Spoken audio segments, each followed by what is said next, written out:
તમારું નામ ખાલી બોલી દો. મારું નામ ભલે સ્ટે ભાઈ એ મારી સામે સ્ટે ભાઈ ઓય તમારું નામ ખાલી બોલી દો. મારું નામ ભલે સ્ટે ભાઈ એ મારી સામે સ્ટે ભાઈ ઓય.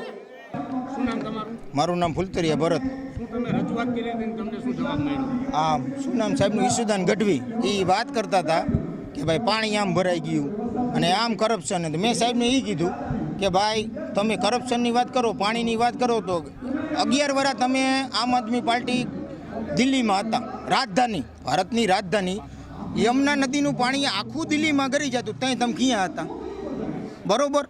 હવે એ રામ મંદિર એમ કે રામ આમ હતા ને રાવણ આમ હતા ને ફલાણું. તમે રામ મંદિર બન્યું એનો વિરોધ કરો. ત્યાં અરવિંદ કેજરીવાલ એમ કહેતા હતા કે રામ મંદિર અહીંયા ન બનાવે, અહીંયા તો અસ્પતાલ બનાવાય, કોલેજ બનાવાય, યુનિવર્સિટી બનાવો, તો તમે રામનું નામ હુકમ લ્યો.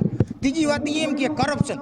હું કોઈ નેતા નથી, હું કોઈનો માણા નથી. મેટર વસ્તુ એ એમ કે ભાજપ વાળા આટલું તમે શીશ મહેલ કર્યો, તમારા 4 નેતા 5 નેતા જેલમાં હે, જમાનત ઉપર હે અત્યારે. 35 કરોડનો તમે મહેલ બનાવો, તમારો મુખ્યમંત્રીનો 35 કરોડનો મહેલ અત્યારે 35 કરોડ એમને હડે હે હજી. બરોબર.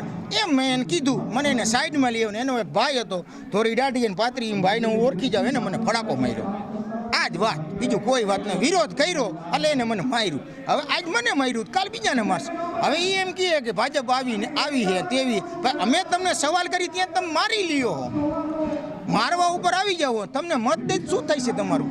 તમે માથે બેસો બરોબર, ત્યાં તમારું શું થાય? તમે ફરકો માલ્યો. ખાલી એક નાનો યુવાન 40 વર્ષનો તમને 2 સવાલ કરે છે, ખાલી સિમ્પલ ને સોબર 2 સવાલ કે તમે પંચા રોડની વાત કરો હો, પંચા રોડમાં પાણી ભરાણું, સાચી વાત છે ભરાણું બરોબર. તો યમુના નદીમાં 11 વર્ષ પાણી ભરાણું, દિલ્હીમાં ગરી ગયું, ત્યાં તમે ક્યાં ગયા હતા? ઓલો IPSનો હાથ આમ બાઈને રહી ગયો હતો ને એને મારીને ગટરમાં નાલામાં ગાલી દીધો, તેથી તમે ક્યાં ગયા હતા? તમારો નેતા 12 મહિના જેલમાં રહ્યો ને ઇસ્તીફા ન દીધી, ધણી વગરનો. દિલ્હી રહ્યું રાજધાની, ભારત દેશની રાજધાની, 140 કરોડ પબ્લિકની રાજધાની, એમનેમ રહી મુખ્યમંત્રી વગરની, તેથી તમે ક્યાં ગયા હતા?